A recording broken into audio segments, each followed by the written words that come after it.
Perang Bubat yang terjadi pada tahun 1357 Masehi, merupakan ambisi Patih Amangkubumi Gajah Mada, untuk menundukkan kerajaan Sunda ke dalam pangkuan kerajaan Majapahit.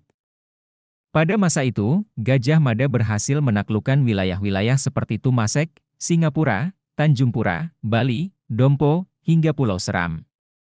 Gajah Mada ingin kerajaan Sunda itu masuk ke dalam taklukannya. Padahal, sebagai tetangga Majapahit, hubungan kerajaan Sunda cukup baik. Namun atas ambisi Gajah Mada itu, akhirnya ditentang oleh Tribuana Tunggadewi dan Dyah Wiyat. Masalah baru muncul saat Raja Majapahit, Hayam Wuruk hendak mencari permaisuri untuk mendampingi dirinya. Saat itu, Hayam Wuruk ingin meminang Dyah Pitaloka Citrasemi, putri Prabu Maharaja Linggabuana Wisesa dari kerajaan Sunda. Setelah melalui proses surat menyurat melalui perantara, akhirnya diputuskan keduanya akan menikah di kerajaan Majapahit. Hal ini sebenarnya menyalahi adat Sunda, di mana biasanya pesta pernikahan dilangsungkan di tempat wanita.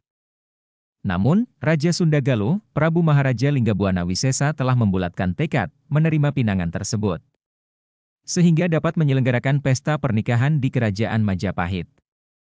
Akhirnya rombongan kerajaan Sunda pun berangkat menuju kerajaan Majapahit.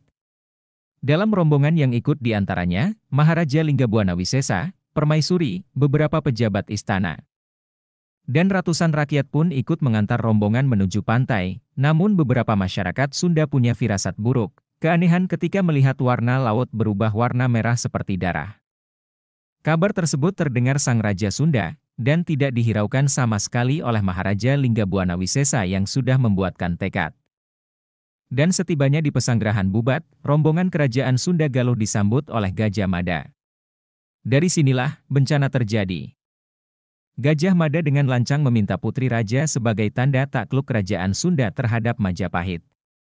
Menurut Gajah Mada, kedatangan rombongan kerajaan Sunda Galuh itu bukan karena undangan pesta pernikahan, tetapi untuk menyerahkan Dyah Pitaloka Citrasemi kepada Hayam Wuruk, sebagai tanda takluk kerajaan Sunda kepada kerajaan Majapahit.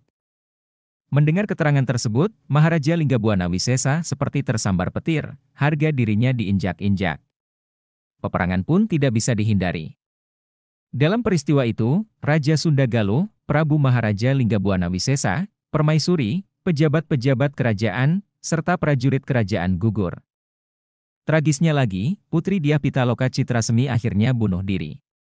Tragedi berdarah pembantaian rombongan kerajaan Sunda Galuh ini pun sampai kepada rakyat Sunda.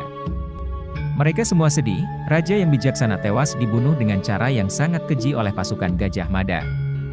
Sebagai akibatnya, Gajah Mada langsung diasingkan dari kegiatan politik kerajaan Majapahit. Dan akhirnya kerajaan Sunda melarang untuk menikah dengan orang Majapahit.